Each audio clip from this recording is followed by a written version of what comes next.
لەسەر سکاڵای کۆمپانیای نەوتی باکوور داوا لە ژمارەی خێزانی کوردی دانیشتووی ناوسنووری کۆمپانیاکە دەکرێت خانووەکانیان چۆڵ بکەن، ئەمەش بە بیانووی زیادەڕۆیی بۆ سەر زەوی و مڵکی دەوڵات.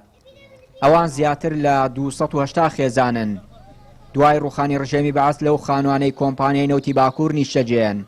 ئەوان دەڵێن بەبێ قەرەبوو ئەو خانوانە چۆڵ ناکەن. ئێمە ئەمانەوێ شوێنێکمان بۆ دابینکە شوێنێکش نەبێت تعویزمانکردن بە پارەیەک ئەڕێن ئەردمان نایە ئەردمان چی لێکەیت بە چی بکەمە خانوایە بەس تعویزمان بکەن بە خوڕای هاها کورد ئێرە گرتو ئێمە وا لێرین ئێترێت چی بکەین. نزیکەی 18 ساڵە لەم خانوانە دانیشتووینە. ئێمە وەکو خەڵکی شاری کەرکووک خۆمان بە کورد دەزانین و خەڵکی ئەم شارەشین. نزیکەی 18 ساڵە لەم شارە دانیشین و لێرین. هەر ساڵ ناساڵێک هەر جار و لایەنێک دێ، جارێک مەرکەز دێ، جارێک لایەنێکی محافەزە دێ، هەر جار و لایەنێک دێڵێ بێ کاکە ئێوە لەم خانوانە دەرچین. ئێمە بۆچی لەم خانوان دەرچین؟ بۆ بەس لەبەرەوەی کوردین، یعنی خۆمان بە کورد دەزانین، خەڵکی ئەم شارین بەڕەسان کە سوکارمان هەمووی پێشمەرگەیە. هەر جار و بە شێوەیەک دێنەڵێن کاکە بێ ئەوم خانوانە سۆڵکەن. کەس کێشەی بۆمان هەل نەکردا مەگەر خوا هەلیکە ئەوەش ئەم غەدرەمان لێکە.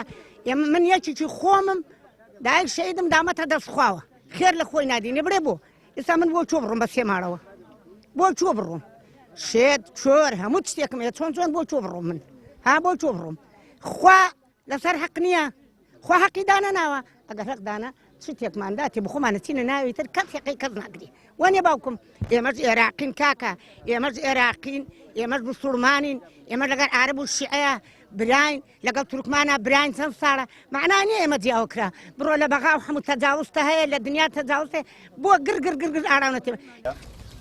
لە دوای ڕوخانی ڕژێمی بەعەز بە سەدان خێزانی کوردی ئاوارەی کەرکووک گەڕانەوە شارەکە و بەشێکیان لەسەر زەوی حکوومەت خانوویان دروست کرد و بەشێکیشان چوونە نێو بینا ڕووخاوەکانی بەعس و خانووە حکوومیەکان کە چۆڵ کرابوون.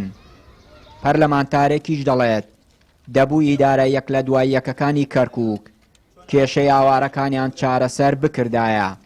دیارە ئێمەش گلەیمان لە حکومەتە مەحەلیەکانی پێشووتر هەیە بەڕاستی کە ئەم ماڵانی کە لێرەن هەموو خەڵکی کەرکووک کەزانێت کوردن و ئاوارە بوونەوە لە 2034ەوە هاتوونە نیشتەجێبوونە لێرە دەبوایە ئەو حکوومەتانی کە لە دوای یەک دروست بوو لە دوای پرۆسەی ئازادی قەرەبوویەکی باشی ئەم ماڵانیان بکردای و چارەسەرێکیان بۆ کێشەکانیان بکردای ئەمە لی بوونێتەوە. ئێستاکە کۆمپانیای نەوتی باکوور ئەو جیهەتەیە کە شەکوایە و داوای تۆمار کردووە لەسەر ئەم ماڵانە کە داوای کردووە ئێرانە چۆڵکەن و لە هەمان کاتشایە ئیدارەیەکی نادادپەروەر لە کەرکووکەیە و فەرق و جیاوازی لە نێو پێکاتەکانی کەرکووکەکە لە ڕووی گەیاندنی خەدەمات و لە ڕووی ئەوەی کە پێویستە بۆ هاوڵاتیان بکرێت کە ئێوە مانان و هەموو خەڵکی کەرکووک ئەو شایەدیادن کە چۆن نادادپەروەری کردووە لە ئیشوکارەکان. بە تەسەوری ئێمە ئامادە نییە قەرەبووی ئەم ماڵانە بکات کە ئەمە کاری ئیداری کەرکووکە ئەمە هاوڵاتیانی کەرکووکن و واجبی ئەو شەکە قەرەبوویان بکاتەوە. 14 ساڵ دەسەڵاتی کورد لە کەرکووک نەیتوانی کێشەی خێزانی ئاوارە کوردەکان چارەسەر بکات و شوێنی شایستەیان بۆ دابین بکات. ئێستاش لە دوای نەمانی دەسەڵاتی کورد لە شارەکە هەر ڕۆژە و یەچەڵێک بەو ئاوارانە دەکرێت کە تا ئێستا لە نێو خان و زەوی حکوومەتدان. چیانوری کەناڵی ئاسمانی پەیام کەرکووک.